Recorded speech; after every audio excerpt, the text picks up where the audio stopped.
This is my PRS SE Hollowbody 2 Piezo. It has a beveled maple top and back with a flame veneer maple on the top and back as well. And it has mahogany sides. The neck is also made of mahogany and the fingerboard is made of ebony. It has 5815S pickups in the neck and the bridge position. It has a 3-way toggle switch to select between bridge, neck, and the two of them on together in the middle position. It has a volume control for the magnetic pickups and a volume control for the piezo in this guitar in the bridge, and it has an overall tone control just for the magnetic pickups. That's on the stock version of the guitar.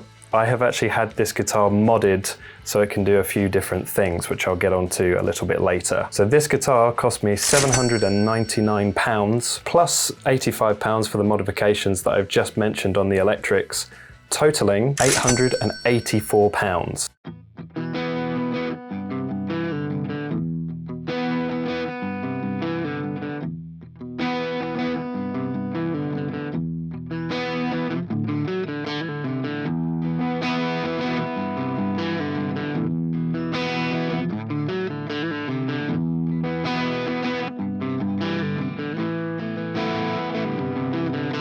Now let's compare these specs to the Hollowbody 2 that Mike Einziger was using during the Morning View era.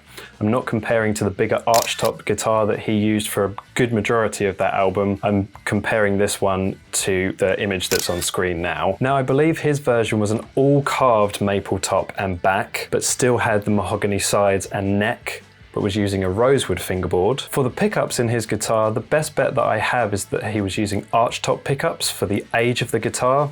I believe his was probably made in sort of 99. I think that was the first era of the guitar that actually had the piezo on the bridge. And you can actually see that guitar in the video for Drive, which is kind of cool. So that guitar obviously uses a piezo system as well, although it is more elaborate. You actually have a piezo under every single saddle on the bridge, whereas this is just adjustable as an overall output. Mike's one, you could actually adjust every string volume with the piezo on the actual electrics of the guitar, which is kind of cool. With this, you can do the same thing. You can control the volume of it, but it's for the overall sound of all the strings, not individual ones. Now for say a 90s or early 2000s Hollowbody 2, I would be looking at more like £3,000 in that region. I've seen them for £2,500 up to sort of just over £3,000, which obviously is a lot more money than the SE that I currently hold in my hands.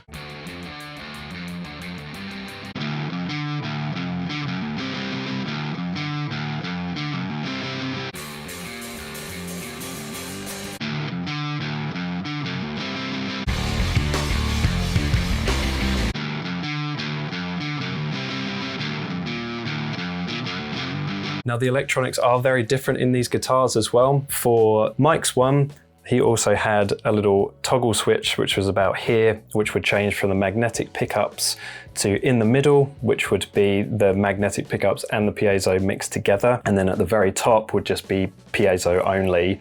So on the side of the guitar here, we have two outputs.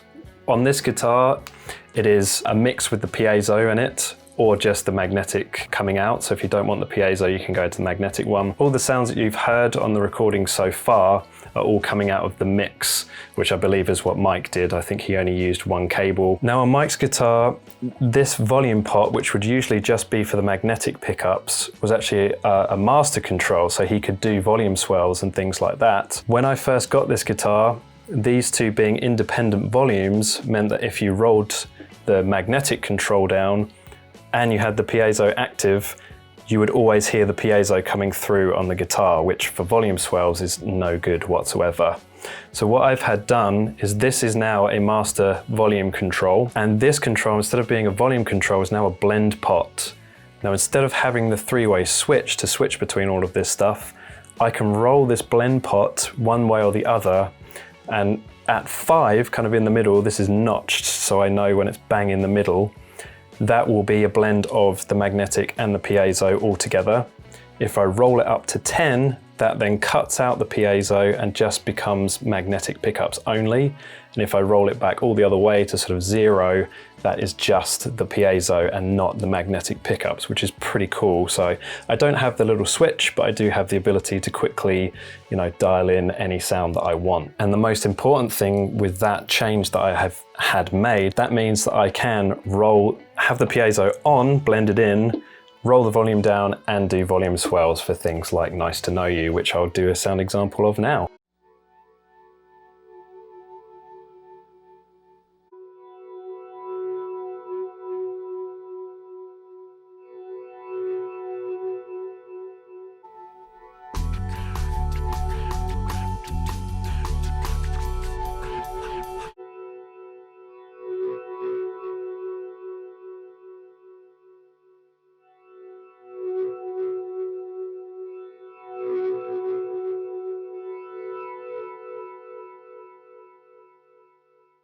So on to the burning question. Is this the perfect guitar for morning view tones?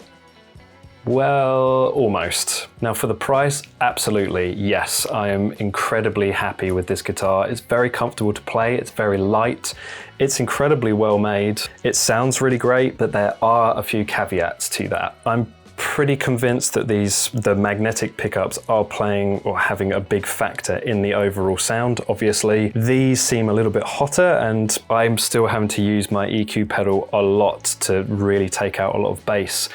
I haven't got a lot of bass dialed in on my amp, but I'm still having to take out a lot of 100 and 200 hertz and roll off some of the treble as well. So it's more of a nice kind of leaving the mids intact, but just taming the highs and the lows. Now the archtop pickups in Mike's guitars, they might already, I'm pretty sure they're voiced that way anyway, and they are quite low output pickups as well.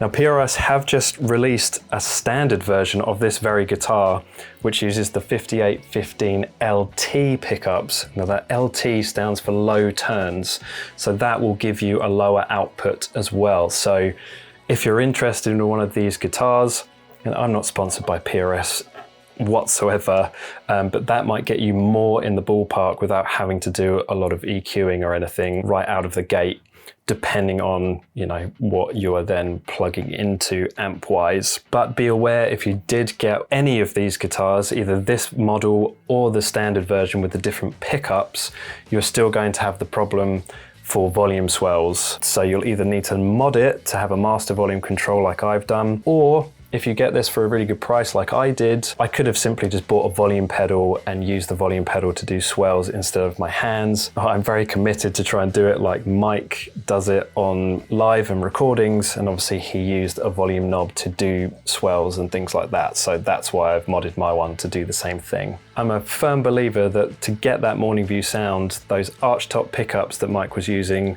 with the blend of the piezo, so you get those kind of acoustic tones blended in with those pickups, that is what heavily makes that sound. And coupled with the Mesa Boogie Trem-O-Verb, which I'm plugged into at the moment as well, I'm lucky enough to have got my hands on one of those, that really does create that tone, and this guitar definitely gets in the ballpark for that. It's pretty close, and with a bit more EQing and finessing, I think I could probably get a little bit closer. I wouldn't say my tone journey has ended just here, and it would be nice to maybe switch out these pickups for something a bit more low output to see if I can get more in the ballpark without EQs and things like that, but that is for another day. So far, I'm pretty happy with this, and obviously it's a lot cheaper than buying a secondhand Hollowbody 2 that Mike used. So what do you guys think? Leave me a comment below. Let me know if you think that the cheaper model gets in the zone of the tones of obviously the more expensive guitar or not. If you'd like to know more about my Mesa Trem-O-Verb, the video for that is on screen now and you can take a look there. Thanks for watching.